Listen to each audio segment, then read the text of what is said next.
Welcome to the smartest people in the room. We are glad you are here, and just by showing up, you're already demonstrating your very own smarts. Today, I am pleased to present two people who are among the smartest I have ever presented. And I bet there's an app on your phone that has their fingerprints on it. I promise you will leave smarter and more enlightened than you arrived. Before we get started, please let me take care of some business. First, to the audience, please feel free to introduce yourselves in the chat window. The reason we do these webinars is twofold. First, we want to showcase really smart people and the amazing work they do day to day in the music industry. But the second reason is a bit more nuanced. Many of you know that I am a music industry headhunter. I run the music practice at Turnkey ZRG, and I place music executives in roles throughout the industry. So by definition and function, I help people connect with companies. And in this series, my goal is to help you make more connections, and I invite you to take full advantage of that opportunity.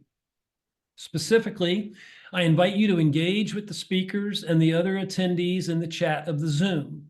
Please introduce yourselves, share your LinkedIn profile, say hello to your friends, and make some new ones. And ask questions of our speakers. We will try to address as many of those as possible during the session. Also, please make sure your chat is set to address everyone, not just the host and speakers. I want to thank our program sponsors, for without their support, we could not keep this series free. Special thanks to First Horizon Bank, Turnkey ZRG, the Tennessee Entertainment Commission, MedJet, Tennessee Brew Works, Project Music, and Better Than Booze. So let's get down to business. In today's host seat, we welcome my friend and local Nashvilleian, David Busk. David is a seasoned executive with extensive experience in music technology and business in general. As the GM of 47th Proposition LLC, a management consulting firm, he has successfully catered to a wide array of clients, including CSAC, Dart Data, Nusachi, Music Ball, Slice, Sun Broadcast, Bondware, Dat Track, Think Deeply, Systemic, PEX, Army, and many others.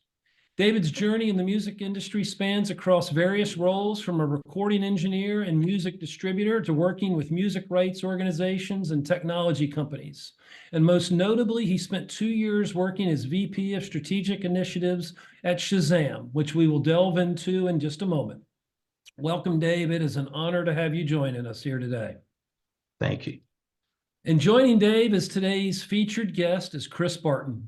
Chris is the co-founder and first CEO of Shazam, three-time startup founder, pioneer of mobile ecosystems at Google and Dropbox, and inventor of 12 patents, including one found within the Google search algorithm. Shazam has been downloaded over 2 billion times and was acquired by Apple in 2018 for a reported $400 million, making it Apple's 6th largest acquisition of all time. Chris is an investor in startups ranging from artificial intelligence for heart health to inflammatory disease therapeutics.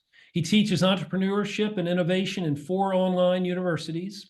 And perhaps most unique among all of our previous guests, he has co-starred in a Super Bowl TV advertisement, which I cannot wait to hear about in a few minutes. It is my pleasure to welcome these two rock stars to our platform today. Take it away, boys. Hey. Thanks so much, Tom. Hey, thanks, Tom. Hey, Chris, there you are. I'm just happy to be here with you today, sort of bending time and space.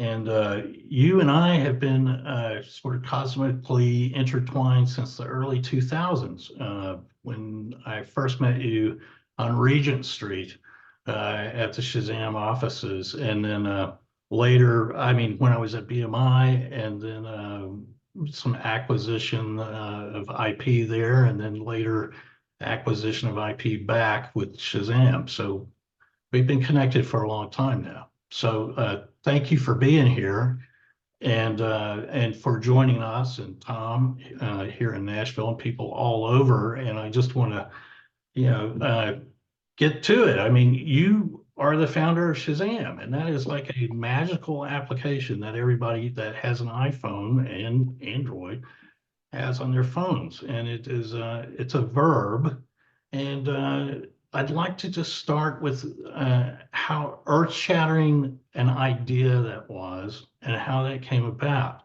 from your background and what sparked that idea. Yeah, so what's sort of interesting is that many people think that this idea must be coming from some kind of music fanatic or music expert. Um, and really none of the Shazam founders are a music fanatic or a music expert or even a musician. In fact, Avery, who invented the algorithm, he also doesn't have a specific expertise or focus in music, and neither do I. I always like to say I enjoyed music very similar to the average person. I like music, but I definitely don't have the world's biggest music collection, and I can't name every band. Um, but I think music is just something that most people enjoy, just like food, and so I think the.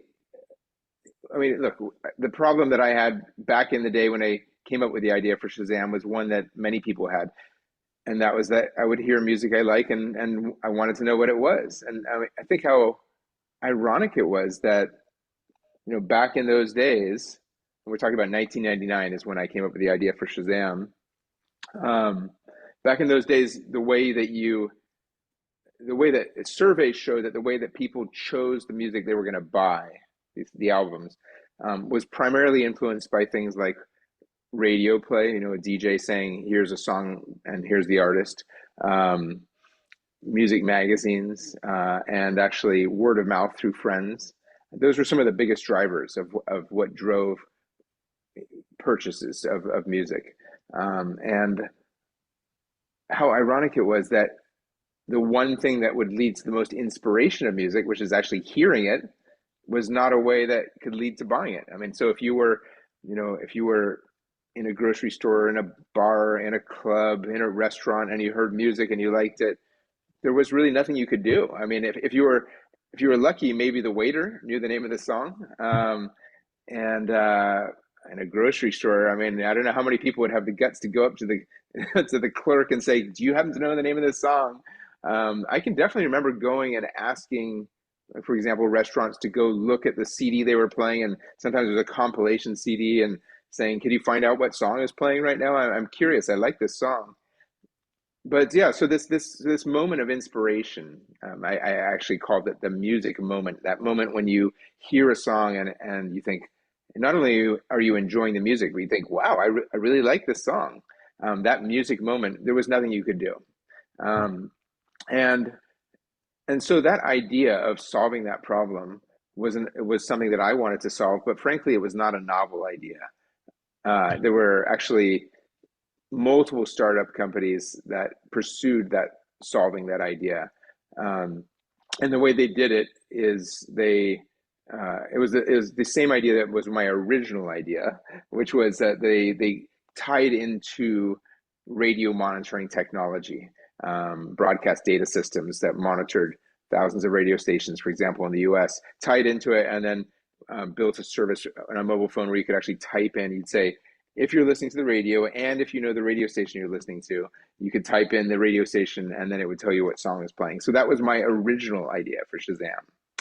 Um, I give a lot of keynote speeches these days, and I like to say that I say to the audience, imagine if we had built that, right? Imagine if that was the business that Shazam built. Imagine if we had raised millions of dollars of venture capital, hired a bunch of people, and spent years of our life building that. Would Shazam still exist today?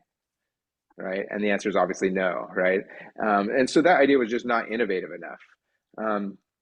And so the real aha moment, people think, oh, is the aha moment, what's that song? No, what's that song is not the aha moment.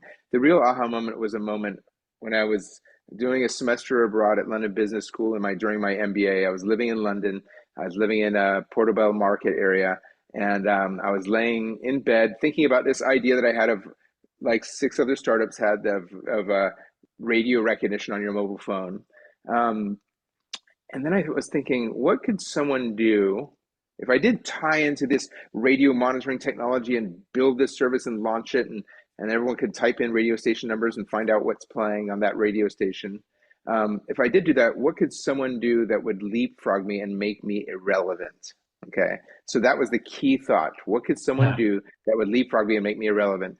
And that is when I had the aha moment, because then I suddenly thought, and again, you have to keep in mind what phones were like then. It was not smartphones, right? It was feature phones, feature basic Nokia phones, and so on in 1999. I suddenly thought, oh my gosh, what if you didn't need to know what was playing on the radio at all? Like, what if you could just do it from the sound in the air coming to the microphone of the phone, despite the challenges of all the ambient noise that you'd have in a bar, and despite the fact you'd have to search not just the hit songs that played on radio, but all music that you have in this vast database, like a search engine?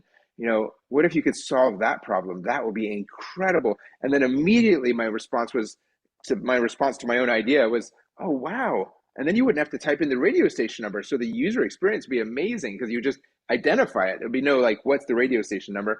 And then, oh, wow. And then you wouldn't have to be limited to identifying songs that are being played on the radio. So it would work in bars, clubs, movie theaters, airplanes, grocery stores, you name it, your friend's house. And I just thought, wow, so easier to use, vastly more useful, and what an incredible technology. And I have to admit, as an entrepreneur, the harder something is, the more attractive it is to me as an Right. entrepreneur. So I knew immediately, oh my gosh, that sounds really hard to do. And I thought, great, because my big fear as an entrepreneur is do something that's easy and then some large company just replicates it and you're Right. irrelevant. But I thought, if this is really hard, that's going to be a real differentiator. Now, I didn't realize quite how hard it would be. Yeah, so that's the story behind the idea for Shazam. That's it. That's really amazing because that is a universal experience, I think, where people hear things and they're like touched, in some way. They're either excited by it or they're moved by it. They're like, I want that. I want to know what that is. I want to hear that more.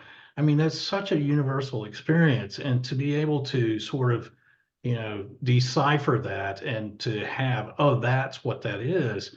I mean, that's such a revelation, and it is very much a magical moment. And so you talk about the hard stuff, which, I mean, it's like, oh, what a great idea. How do we get there?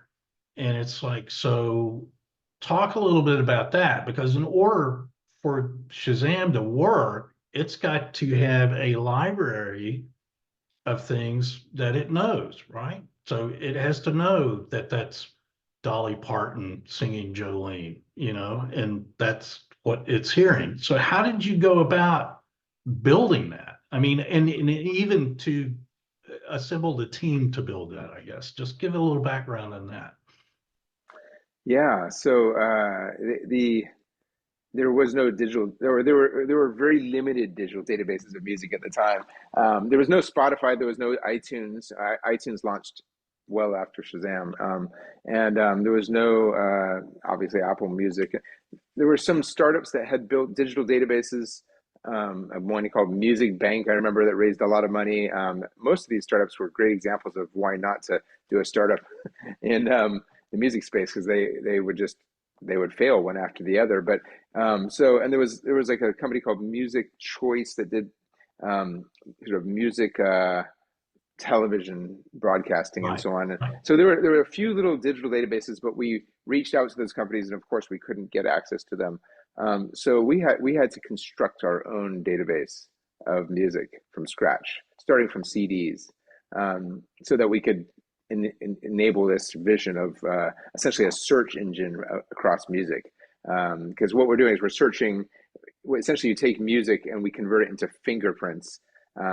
And then from those we search the fingerprints of the music, or mathematical descriptions of the music. Now, that description I just gave you is exactly what broadcast data systems did as well. They also fingerprinted music and searched across it in order to do radio recognition. But the big difference, and this is the thing that is not immediately obvious, but it turns out in the entire field of pattern recognition, and that includes voice recognition, eye recognition, you name it, handwriting recognition, whatever it may be. In all the fields of pattern recognition, when you introduce two challenges at the same time, it often becomes impossible. And those two challenges are noise, and scale, right? So Right. noise would be anything, other than the music itself, people talking, wind in the outside your car, whatever it is. And then scale is, of course, just how many songs do you have to search. And so broadcast data systems, they were dealing with no noise because it's just a clean signal Right. that you're recording of the radio. Then they had very small scale because first of all, they're only pinging each radio station once every couple minutes, rather than every time someone Shazams. And then also the amount of songs that are in their database was just the number of songs that are played on the radio, which is, I think it's something like 100,000 songs get played across all radio stations, compared to the 100 million songs that's in the Shazam database today, and millions of songs that we had at launch. Um, so so that was a big challenge. But anyway, we had to create all these fingerprints from we had to build this huge searchable database of fingerprints. And so we started from the CDs, and so we actually ended up working with large CD distributors, a distributor in the UK. By the way, our first market was the United Kingdom. Um, and then literally hiring like 30 18-year-old kids to work in 3 8-hour shifts, 24 hours a day for 9 months, picking CDs off these racks in this huge warehouse outside of London, and then carrying them over to a computer where we had co-located a set of computers, and on these computers we ran software that we had custom built, and this software, and then they would put the CDs into these computers, and then they would have to type the name of, while we're getting the fingerprints of the music, they'd have to type the name of every album title, every song title, every artist, into this metadata database to accompany the fingerprints, because that information, as many people know, does not reside on CDs. It can be found with things like CDDB and so on.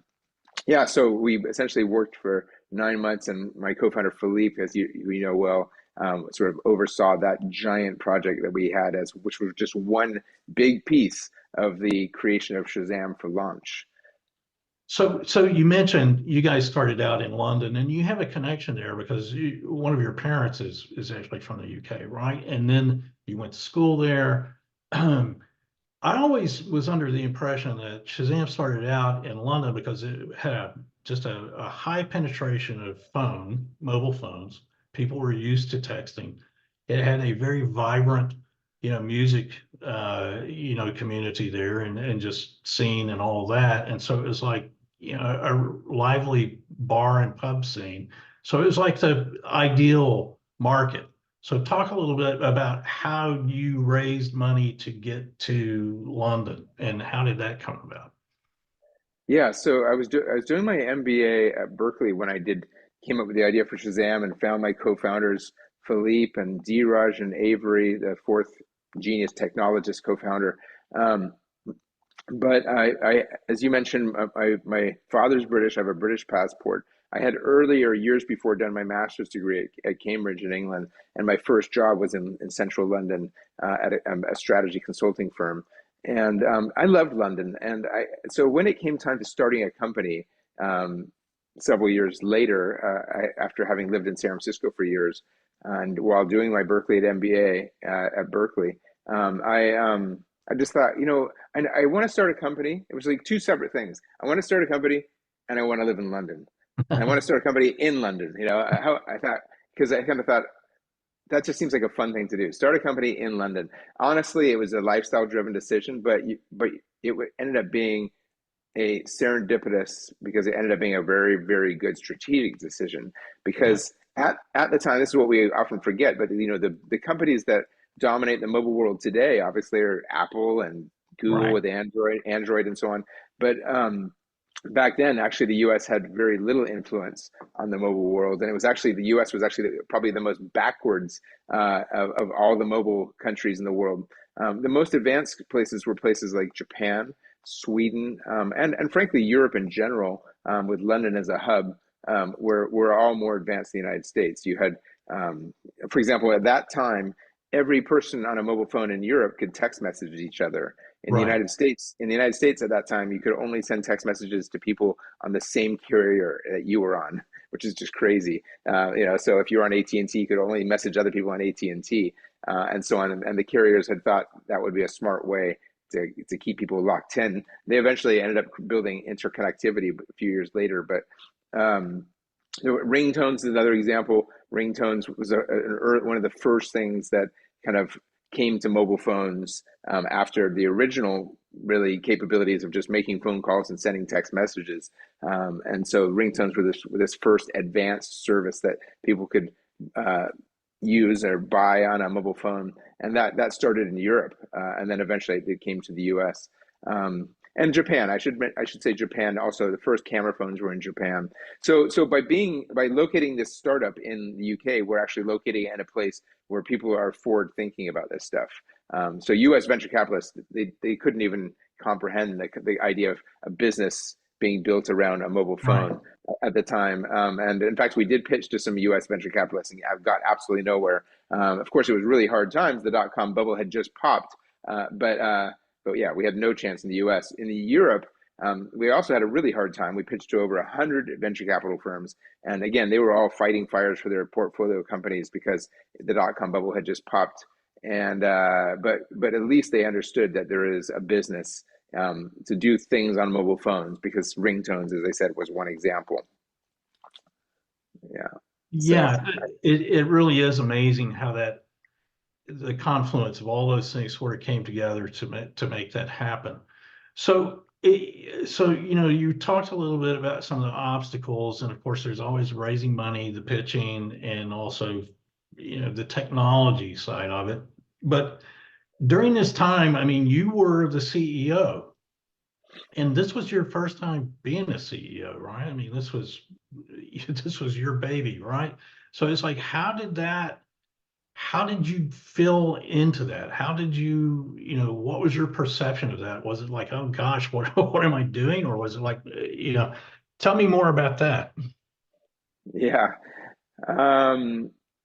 Yeah, I mean, this is often the case, right? Where these founders are sort of the leaders of a company, and they've never done that. They've never managed people, hired people, and that was certainly the case for me. I mean, my career, I had been a management consultant, and that's all I had done prior to Shazam. About 7 years of management consulting, and yeah, we were young and inexperienced, and I think we're in our probably late 20s, and I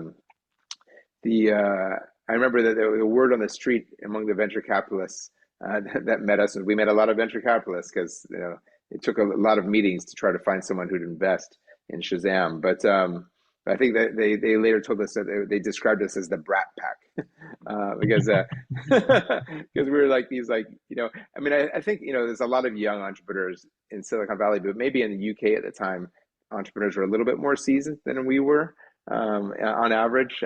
So I think it's become much more common, especially in the US, for entrepreneurs to be in their 20s with very little experience. But yeah, no, I mean, it was being the CEO of a company. Now, this company we built up to about 30 people at the time. So it's not a huge company. And that was predominantly, that was technologists, basically building out the technologies that we needed to create Shazam. But it was a learning experience for me. And there's different types of CEOs. You've got more operational leaders, and you have people that are more the kind of face of the company and the setting the vision and the culture of the company. I would say I was the latter. I had a very strong vision for what Shazam was going to do and what it was going to become. I was very determined, and so I took on sort of setting that vision. But when it came to hiring and managing technologists and so on, I was not a hands-on manager. We did hire a sort of gray-haired, seasoned COO, and also had some seasoned technology leaders as well. So there were several people that were, maybe quite significantly older and more experienced than I was. And even the person that we hired to lead the database creation project was a good decade older than me, and he had led the creation of big digital music databases in the US. We actually moved them out from the US to London, and that ex-military leader who just kind of Right. kept made it all happen. So yeah, so frankly, it's just Shazam was the creation of Shazam and bringing it across the line into a production grade launch um, was less a result of experience and knowing how to do this and more a result of just being very driven and persistent and passionate. Right. Well, it's interesting you mentioned the youthful exuberance, and you certainly had, that as a company at Shazam. And I remember first meeting you guys, and I think that was, where I saw the foosball table on the, in the room, and people were just hanging out, and it was like everybody was having a good time. And of course, at the time, I was like an assistant vice president at Shazam, or not Shazam, I'm sorry, at BMI, and here in Nashville. And so, they're doing a great job of collecting information from radio and TV and all this, but it was like, hey, can we do this? The internet's happening and everything. And I'd been involved very early on in a lot of the internet stuff at BMI. And so Frances Preston, who was the CEO, we had some meetings, and I said, we need to like automate, the detection of this, and so that we don't have to, encumber a lot of people to report and things like that. We can get, we can actually see, here's what's going on. And she's like, let's make that happen. And so it was like, okay. And so there's a lot of backstories there that are really interesting, as far as at one time, BMI and ASCAP were actually exploring a joint venture to monitor. And that didn't happen for any number of reasons. And so I went back and said, we need to find another way to do this. And that's when I got involved with finding Shazam. And I met with you, like I said, in Regent Street in London. And it was interesting because coming from a very mature company that had been around, that was, very successful, multi-$100 million company at the time, now over $1 billion, in revenue. And so it was like, it was very different dealing with y'all, and you were all like, let's, look, we're going to go do this. We're doing this, we're doing that. And I mean, it was just fascinating to me, the cultural differences. And then, Sorry. go ahead. Can, Yeah. I was going to say, what's the reason you didn't? What's the reason you hadn't already started working with a company like Broadcast Data Systems that was doing kind of traditional radio monitoring? Well, quite honestly, I think the idea was we didn't want to be beholden to a third party. Oh, okay. So in other words, that was the idea at the time, because it was so new, and also because of the coverage and the other things that we're wanting to do with the internet and other possibilities going. And it was like, we kind of need this on our own. So the idea was to go license it originally from you guys, to license the technology. And then we got into discussions, and then the opportunity came up to actually purchase the intellectual property of Shazam and then license it back to Shazam. So that's what we wound up doing in 2004. And BMI actually bought lock, stock, and barrel the IP of Shazam, and then licensed back for limited uses on mobile devices, the ability for you to continue the business. So that's how they came about. And it really was radical at the idea. I mean, at the time, it was a radical idea. But I think it started off as a license. Wasn't there originally just a simple licensing deal before the acquisition of the technology IP? I think we Yeah, were at the time, there was, that, and we were yeah, exploring it, sort of kicking the tires. yeah. And then we actually had a team of folks that went over to London for some time and did, and I was involved in that, and actually did the diligence and the technical diligence. We also had to go through back then, what was open source code, what was, we had to do all the code kind of diligence and everything. And so it was quite an ordeal. It took a while, to finalize the deal. But I remember being at MEDEM in sitting in the rain under a canopy at a cafe with Philippe Engelbrecht, who was your other founder, and we kind of on the back of a napkin kind of mapped out where we thought all the possibilities of where this could go. So that's Yeah. how I very much became involved with Shazam. And like I say, it was an interesting mix of cultures, trying to make that work. Um, Going back to this, I mean, we take Shazam for granted now, that ability to be able to do that. And it certainly has had an impact on how people perceive and, experience music. And do you have any thoughts around that? I mean, any observations that you've seen or anything that you share? I mean, how do you see, we're now in the throes of artificial intelligence, right? I mean, 30 or back in the early 90s, it was, oh no, the internet. And now it's, oh no, artificial intelligence. And so, tell me your thoughts around that. Um, Thoughts around sort of, Just I'm yeah, around the technology, particularly, like the impact of Shazam's technology yeah. on consumption of music and the perception of people with music and interaction with music. And now we're moving yet again into another era with Oh, new yeah. technology. Yeah. And it's Yeah. early days, like you guys were early days. Do you see similarities there? I mean, oh, by the way, before I answer that question, I just like to um, take a moment to you know, just point out how grateful I am that that Shazam got you connected with Shazam, that we connected with you, and because David, it's funny because people all know Shazam, they're all aware of Shazam today, and then sometimes they hear the stories of some of these big things that we had to overcome to build Shazam. So those people know even more about Shazam. But what I think pretty much no one knows, pretty much no one knows except for the people watching today, right now, is that if we hadn't met you, Shazam would not exist today. Is that just be and the reason for that, and the reason for that is because that opportunity that we co-created, and it's really you and my co-founder Philippe co-creating this opportunity to apply the Shazam technology for the purpose of monitoring music play in many places, radio and internet, for BMI, which is a huge organization.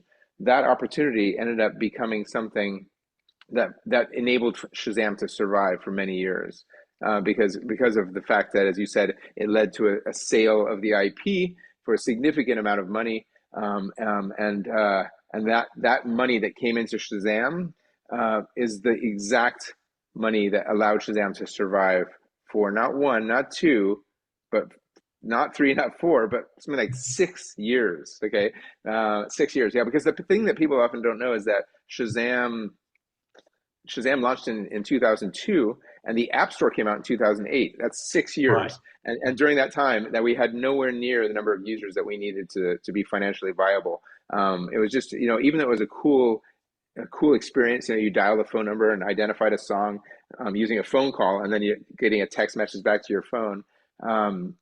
That was how Shazam worked all the way up to the App Store. But that was not, it was just too costly to inform people, educate people about that phone number experience. We're held back from getting enough users because we had to charge them per use, because Right. that's the only way to make money. So it was just nowhere near financially viable. But luckily, we found BMI. We put together that amazing deal. We sold the IP to you. You then implemented it for the purposes of this sort of monitoring of music play.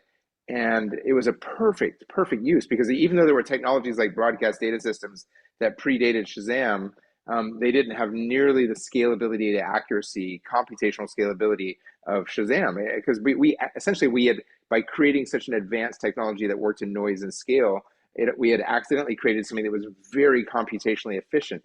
Many orders of magnitude more computationally efficient than things like broadcast data systems, would therefore required much less investment of computer hardware in order Exactly. to. So it was a perfect sort of The analogy I often like to bring up is that another thing that many people are not aware of is that Google in its early days, Google, the way it survived, the way it paid the bills, is that really Google had revenue in those early days, even before they launched advertising on Google.com. I know this, by the way, because I joined Google as an employee in 2004 after Shazam, after starting Shazam. And I was there, 6 months before they went public, 2,000 employees, and Google's first revenue was basically licensing its search to Yahoo, and Right. Yahoo would write a check to it each year, and 10 or $15 million, and that was how Google survived. And then of course on the back of that, it sort of eventually built a very big business at Google.com. But that's BMI is like that is the Yahoo to Shazam that Yahoo was to Google, because you were the way that we created another business. It brought in a bunch of money, and if we had not done that, if we had not made it happen, Shazam would have just not made it through all those years. I mean, there was no venture capitalist that was willing to step forward and say, "Sure, here, have a few more $1 million," to this struggling company that couldn't pay its bills. And so, honestly, if that had not happened, we would have folded, and then we wouldn't have made it to that critical moment of when the App Store came out in 2008, when Apple hand selected Shazam as one of Yes. the 500 apps that would be included in the launch of the App Store, in that launch of that App Store in 2008. Oh, sorry, 2008. And then we made it, and of course everything changed. And then Kleiner Perkins came to us, and venture capitalists, and 140 million in venture capital came to us, and it became a whole different game with millions and tens of millions and hundreds of millions now, over 300 million of monthly active users. So that was a critical piece, and so I just wanted just to say thank you, because Well, I, you're w- I welcome. would Thank I would have you. nothing. I would have nothing to talk about anymore. No one would be asking about Shazam today if it weren't for you. And they'd say, what's Shazam? Never heard of that. Was that some startup that raised money way back in 2000? Well, you So mentioned, I mean, like I said, you guys were brilliant in that, you know, there were, as you said, there were other companies out there, and we looked at many of those companies. I'd looked at many of those companies, and then when we got, with you guys came out, you were light years ahead of other folks as to how you were doing stuff. And to your point, it made more economic sense the way you had figured out the problem, solved the problem than these other ones. So that was always attractive. But yeah, that was a fun time. And then when the iPhone came out, and all of a sudden there were ads with Shazam plastered all over it. And this gets to your Super Bowl thing too, right? So I mean, and I mean, all of a sudden, everybody knew about it. It was like all over the place. Oh, you got to get this. And I think everyone probably watching this, and everybody I know that got an iPhone, it was like the first app was like, oh yeah, Shazam. And then they've got to like try it out and show everybody. And it was pretty amazing. I mean, it really was, because it was sort of clumsy on the feature phones, but once the iPhone, it was just beautiful. So, I mean, yeah. talk about how that changed sort of, you were already at Google at that time, right? Yeah, so because I started Shazam, with three other co-founders in basically 2000, after having the idea in 1999, and then 4 years later joined Google in 2004, and that was just an exciting time to join Google. I joined, I think it was March 2004, and within weeks they launched Gmail in April of 2004. Exactly. I Yep. think it was April 1st. It was an April. People thought it was an April Fool's joke when they launched Gmail, because they said you're going to get a gigabyte of free space, and it almost seemed like a joke. But Yeah, and it was fascinating because I was on the board of Shazam that whole time at Google, and I was learning, just watching, being part of this amazing company and growing and learning all the things, that the way they thought and the way they did things, and bringing them back as a board member to Shazam and saying, "Hey guys, we need to be thinking this way. We need to make sure our database has everything. We need to make sure that we scale."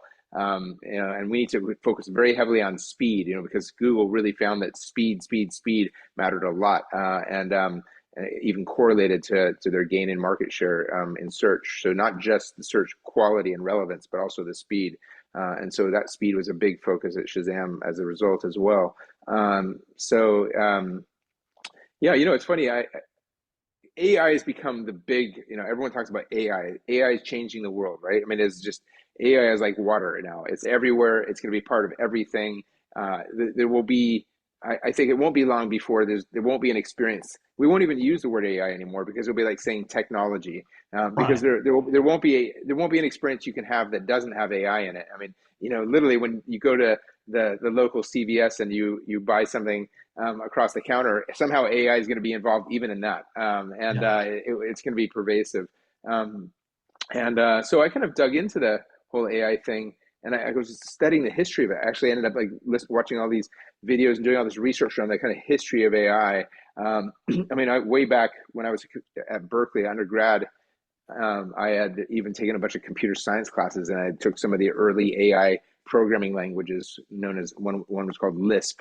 Um, but what's interesting is AI has evolved a lot. There's actually four generations of sort of the technology, the fundamental technologies that underpin AI. The first generation was what's called rules-based AI, and as it is what you might expect, a set of rules. For example, there were some early AI programs that would act like a doctor, and it would say like, "Oh, so what symptoms are you feeling?" And it's a bunch of rules basically, because really AI is a broad definition that basically means when computers do something that normally requires humans. That's what AI Right. is. It's Yeah. what computers do something that normally requires humans. So yeah, rules based was the first generation. The second generation was pattern recognition AI. So things like voice recognition and Shazam are both in that category, where they're pattern recognition technologies that enable computers to do things that normally human intelligence would be required for. Then the next generation was machine learning, and then the most recent generation was deep learning, which is basically machine learning, but with a neural network approach to it. So it's sort of stochastic. It's sort of it's learning. It's true Right. learning, but with a neural network processing, incredible scale, basically simulating our own human brain almost in structure. So Shazam was pattern recognition. As I ended up mapping it all out into a little timeline, which I put on my website. And I realized, oh wow, Shazam was AI, a long time ago, right? We invented our technology in 2000, but I realized we're actually the very first AI in history that became mass consumer. The first. Interesting.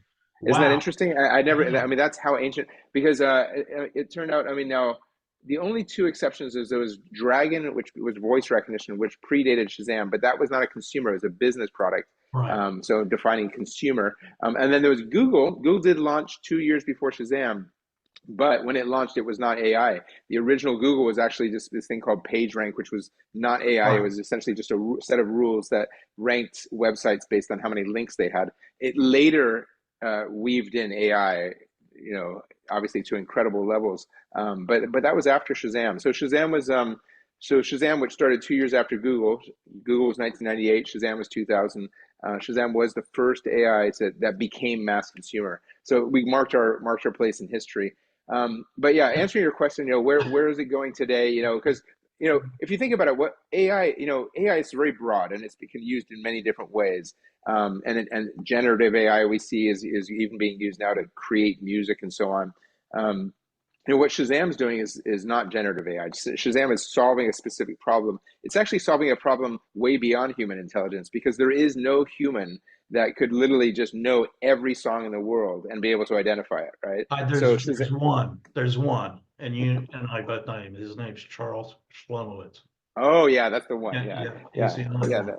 But yeah, yeah. I'm kidding, but Sorry, not much. So anyway, yeah, Charles is that, for those that don't know, is that the head of the music team at Shazam, and in charge of making sure we're out getting out all the music around the world, and just a wonderful guy. But yeah, so it's so yeah, so that particular the way we applied AI was to basically do something that's way more intelligent than any human, right? Just be able to identify songs in a tiny amount of time that probably a human would not be able to do unless they're contested on Jamie Foxx's beat Shazam potentially, right. and then do it across just a vast amount of music. And that's another example of what AI is doing today. Is like just the depth of the databases that are just enormous. So right, so it's like again, humans can know a lot of things, but you're not going to know as much as ChatGPT, which has access to sort of everything, right? Every bit of data that's ever been written. And Shazam, of course, has in its database every sort of, hopefully every song, or almost every song that has ever been produced and recorded. Yeah, and that is going to be, I mean, that is becoming more and more of a problem, right? Because I mean, we just have a tsunami of, audio content now. And I mean, everybody, kids can use, you don't need a recording studio anymore. I mean, people are doing things on their phone and putting it up, original compositions. There's AI compositions, whether, there's stuff all over the place. So it's like, how can we keep up with that? I see a lot of similarities on the legal side. And one of the issues I see a parallel in, and I think it's interesting to see how history sort of repeats itself on these things, is that early on, I know that there was a legal challenge, or not really challenge, I don't think it ever went to court, but there was some saber rattling about Shazam taking the audio and then creating these, creating these algorithm or whatever would create these values of which, the fingerprints were made from it. And so it's like they were saying, hey, you're using my stuff to create fingerprint that's in copyright infringement or whatever, whatever. And it was like, there was a lot of that kind of, shots over the bow, but nothing ever came of that because quite honestly, there was no, they weren't recreating a song. There was nothing copyrighted in that fact that's what it was. The metadata itself was a fact, right? This is an artist. This is the name of the song. There's no copyright in that. So that was sort of interesting. Nothing ever went. And I remember, some of the labels, that's when I was at Shazam, were like, you guys can't do that. And it was like, yeah, but let us show you what we can do. We can tell you where everybody is Shazamming your song on the radio stations on each of these areas. And there's all this information that you guys probably would be interested in. And when they figured that out, it was like all of a sudden they were like, oh, okay, well, let's talk. So it's always going to be interesting to see how this plays out. It always sort of comes to some either licensing event or some sort of business understanding. You're talking about, so are you referring to generative AI and the creation of music? And Yeah, people using catalogs of everything else. And I won't get into that debate here, only to say that I think a lot of musicians have been doing that forever, right? So, I mean, they grow up listening and being influenced by other musicians and then create. And we can all look at some that were highly derivative of others. Right. And, And sometimes they get sued and sometimes they lose, if they're really infringing on someone else's copyright. But and that ultimately there's a way to test those things in court. But yeah, yeah, yeah. it's going to be interesting times. Yeah. It's going to be really interesting times. I mean, I believe that, musicians are not going to become irrelevant. I mean, in a world of AI, I mean, we're still going to, like, if Taylor Swift were replaced by, if her songs were replaced by some AI, you're missing so much stuff. You want a human being, you want a person behind it. You want that emotion, that connectivity, that consistency, that human element. And so, no matter how much music AI creates, I still think that the music that people are buying, which is the most important music, and the 20% represents 90% of the sales or whatever, is going to come from real people, real bands. I mean, I can see, certain categories like music libraries, I could see becoming sort of powered by AI, because you're just using it. It's not trying to become the next Taylor Swift song. It's sort of you just need a bit of music, for your, whatever it is, your website or something. And so it makes sense that would become something that would be, would quickly migrate to very low cost creation processes such as AI. But I don't think that it will. I can see artists using AI, almost like they use Yamaha Yamaha synthesizers, right? It's just one more tool to give them inspiration. I mean, like sometimes if I want to write nowadays a good little letter or something to someone, I might use a chat GPT, or I love Google, of course, so I use Gemini, but I might use it to kind of create something that gives me the inspiration. I always find I have to rewrite it myself because what it creates is not the personal aspect that I want Right. to be coming from me, but Absolutely. it does act as a good inspiration. And that's what I think of generative AI as, something that's going to be really useful as an inspiration in many cases, and a starting point and a tool. And I can see many artists using AI as a tool, just like a synthesizer might be used as a tool to kind of create their end product. So we've only got a few minutes left, and I just wanted to say, you've had, just again, a very broad experience in a lot of different areas, and obviously, just hugely creative person and curious, right? Everything is, how does that work? That's something I noticed about a lot of folks that are come from positions like you. It's like there's just this insatiable curiosity about things. And so with that, I mean, what would you advise any young folks having been through these things and people who are just starting out, what would you advise to these folks to hold true, or to be on the lookout for, to always, I mean, what would be a credo or your way of thinking in that? Yeah, I mean, look, I think that it's I find I do a lot of keynote speaking, and actually, it turns out that my main theme of my speech, in addition to telling stories related to Shazam, which weaves it all together and makes it very inspirational, but is actually teaching some ways of thinking, sort of some lessons that can be applied by any people in any industry, and in any role as well, and not only in their companies and their business life, but also in their personal lives. And I think the running theme, the kind of main takeaway, is this. Is really to recognize that you can do things in a unique way. You can question the way things are done. We have a lot of pressures in the world that we live in, that are natural pressures to do things the way that people are expecting them to be done, right? And if you try to divert from that, you will face resistance, right? You'll face resistance from all around you, from the people funding you, from the people you work with, your colleagues, from your friends, from your family, from customers. Everywhere people are expecting things to be done a certain way, and so you will face resistance. But sometimes you can come up with unique ways of doing things, and I certainly have done that in my life with Shazam, and also in my personal life. And I also saw that same pattern when I was at Google. I saw how they would just reinvent everything. I mean, it was fascinating being part of Google. They would reinvent the way they hired people, the way they interviewed people, the way they just constructed teams, not just technologies. They would reinvent everything. It was just fundamentally in the mindset of Larry and Sergey, and the founders of Google. And I'm a big believer in that. Like, even the way I found an apartment in the heyday years of when I lived in San Francisco and I couldn't get an apartment because it was so competitive to get one, I reinvented the way of getting an apartment, believe it or not. I didn't use the traditional approaches.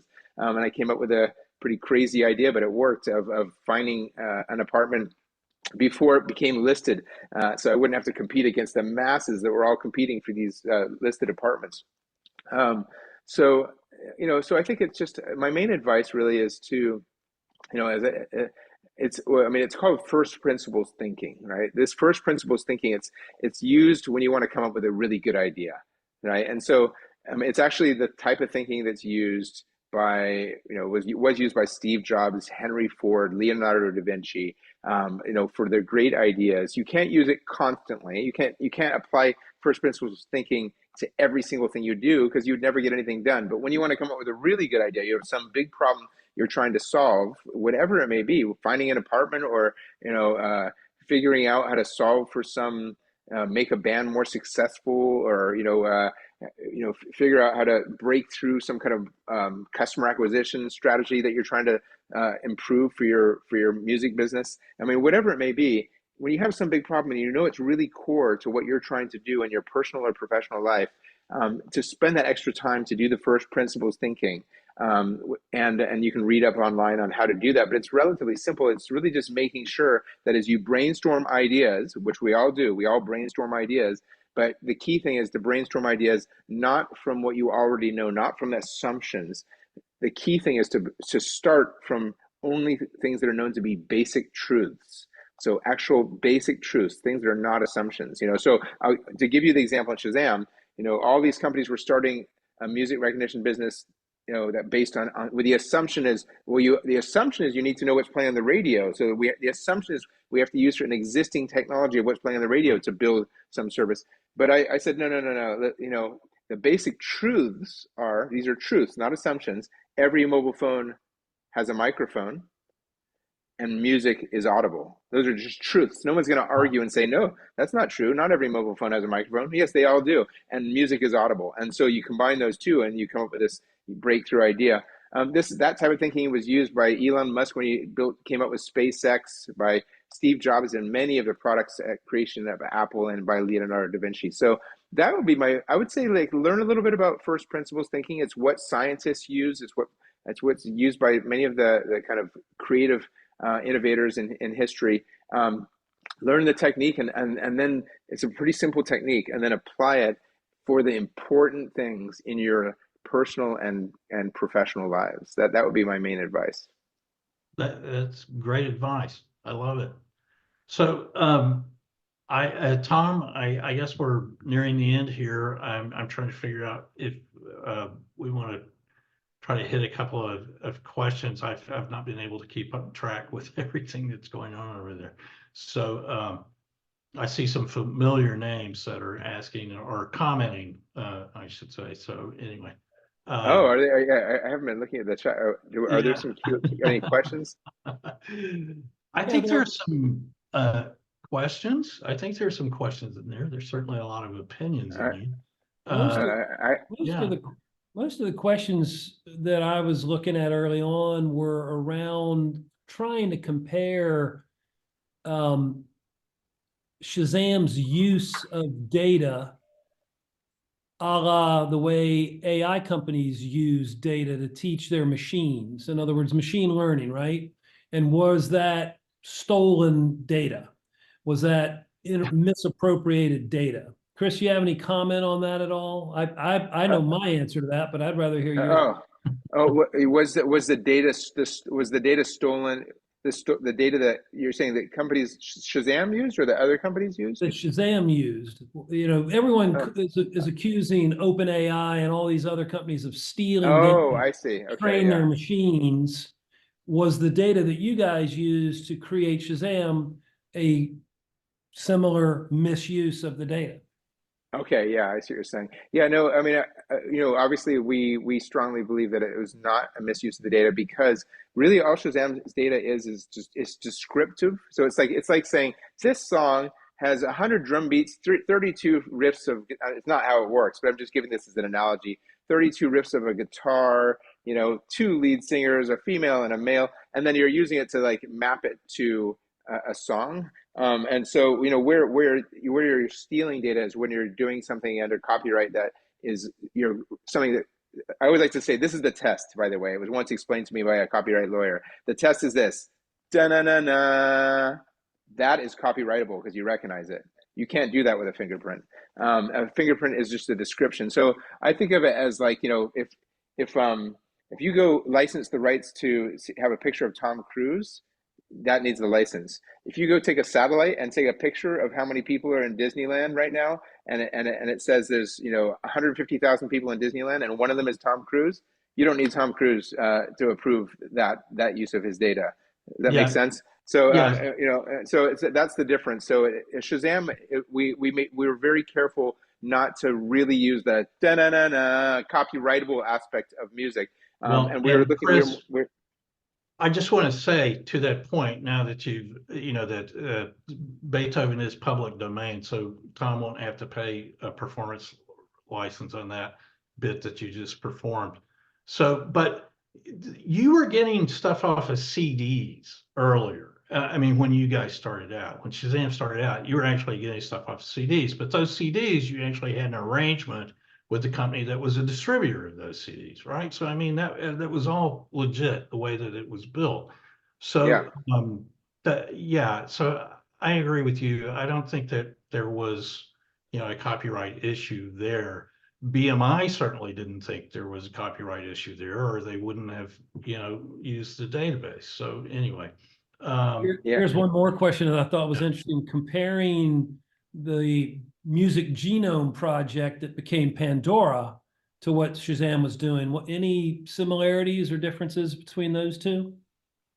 The Music Genome, which later became Pandora, I think. yeah. So they were going through, and they were actually, the Music Genome was putting attribution such as this is so many beats per second. This is got lead guitar. This has got a male vocal. This is, they were adding metadata around sort of the attribution of what it actually was. Shazam wasn't doing that. Yeah, Shazam, we weren't doing that. yeah, We were actually looking. We weren't even our fingerprints were not even focused on musical characteristics. They were actually focused on energy peaks in sound. So actually, the Shazam technology can be used just as easily for like a television advertisement or a movie, anything that has recorded audio, just as it can for music. It's actually not. It's not specific to music. It's energy peaks in sound and describing how many there are, where they are in time, and how high the peaks are, and so on. And so it's not really music, essentially. Shazam is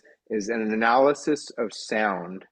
Essentially, it's an analysis of sound in order to identify patterns. And it's not used by Shazam to create copyrighted material, so it's not that we stayed away from all that. I agree, anyone creating copyrighted material should be paying licenses and license, to the people that created that copyrighted material from which they're generating this new copyrighted material.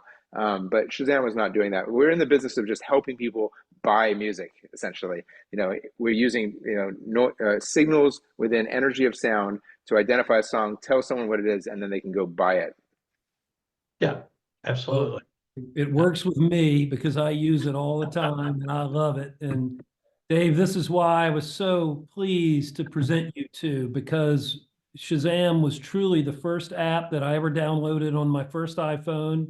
And it's the first app that I ever saw that made me want to get an iPhone. So Yeah. Chris, thank you Thank for you. developing it. And Dave, thank you for saving it. Apparently you were the one that brought it back from the brink financially. There were a lot of folks Yeah. involved in that. Yeah, but yeah, Course. I was happy to be a part of that very much. Yeah. Yeah. Well, And one more thanks, by the way, I have to say is thanks to Charles Slomovitz, who I saw is on here, and because Charles Slomovitz is the guy that goes out and gets all the music for Shazam, and for years he'd get calls from me saying, "Hey Charles, I found a song that's not in the Shazam database. Can you please add it?" And he's just the best. He's so passionate, and he's always wants Shazam to be the best it can be. So thanks to Charles as well. Yeah. And thanks to everyone who's a Shazam user. It makes me so happy that people like Shazam, and so please keep using it. Yeah, absolutely. And thank you, Chris, and thank you, Tom. This is a treat. And I know there are a lot of friends and family and everything else that are tuning into this. So I hope they enjoyed it. well, I know they did. I enjoyed it. So anyway, thanks. I know they did. Thanks for having me. Thanks for putting it together, Tom. You bet. Thanks for being here. Keep inventing, and everyone out there, be nice to each other. Have a great weekend. Have a great weekend. See ya. Bye. Bye.